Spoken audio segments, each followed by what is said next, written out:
Assalamualaikum warahmatullahi wabarakatuh. Perkenalkan, nama saya Tasa Adalia dari program studi administrasi bisnis. Di sini saya akan mempresentasikan tugas akhir saya yang berjudul peranan sekretaris dalam menjalankan tugas pimpinan pada PT Kopsri.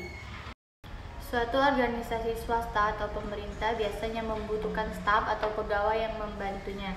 Seorang pimpinan tidak dapat bekerja sendiri tanpa bantuan dari orang lain karena seorang pimpinan harus memusatkan waktu transisian, pengarahan, dan pengawasan. Definisi sekretaris menurut salah satu ahli yaitu adalah seseorang yang memiliki tugas mengenai catat-mencatat atau tulis-menulis, baik itu pekerjaan kantor ataupun perusahaan.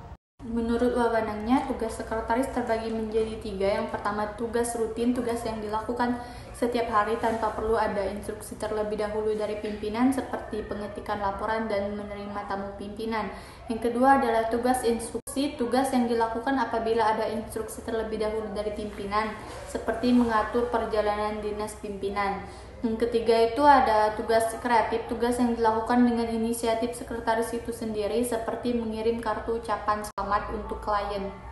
Namun tidak semua sekretaris bisa profesional dan amanah dalam menjalankan tugas dan tanggung jawabnya seperti yang terjadi pada PT Kopsri. Seorang sekretaris seringkali lalai dalam menjalankan tugas dan tanggung jawabnya seperti sering datang terlambat dan meninggalkan kantor tidak pada jam sesuai yang telah ditentukan.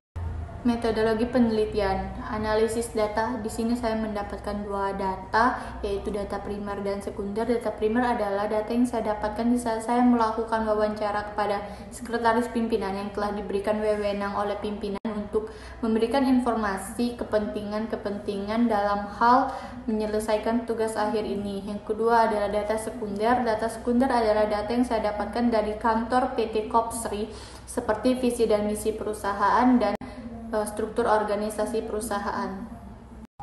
Metode pengumpulan data, wawancara, yang mana saya mewawancarai 2 informan dari PT Kopsri, yaitu sekretaris pimpinan dan pimpinan PT Kopsri itu sendiri. Metode analisis data, pada penelitian kali ini saya menggunakan metode deskriptif kualitatif, yang mana saya menggunakan data kualitatif yang dijabarkan secara deskriptif. Peranan sekretaris dalam menjalankan tugas pimpinan pada PT Kopsri, yang pertama itu adalah membuat surat, yang kedua menerima dan mengirim surat, yang ketiga mengarsipkan surat, yang keempat menerima tamu pimpinan, yang kelima menerima telepon.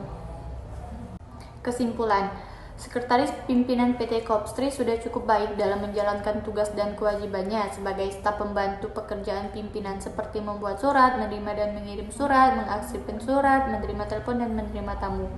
Tetapi terdapat satu ketidaktertiban yang seringkali dilakukan sekretaris, yaitu tidak bisa memanajemen waktu kerja yang telah ditentukan. Saya menyarankan sekretaris untuk lebih patuh lagi terhadap kebijakan kantor mengenai jam keluar masuk kantor untuk lebih disiplin waktu agar tidak mendapatkan citra buruk dari pimpinan, agar tidak mengakibatkan kesalahan-kesalahan fatal karena sering meninggalkan kantor pada jam kerja. Sekian presentasi dari saya. Terima kasih atas perhatiannya. Saya akhiri. Assalamualaikum warahmatullahi wabarakatuh.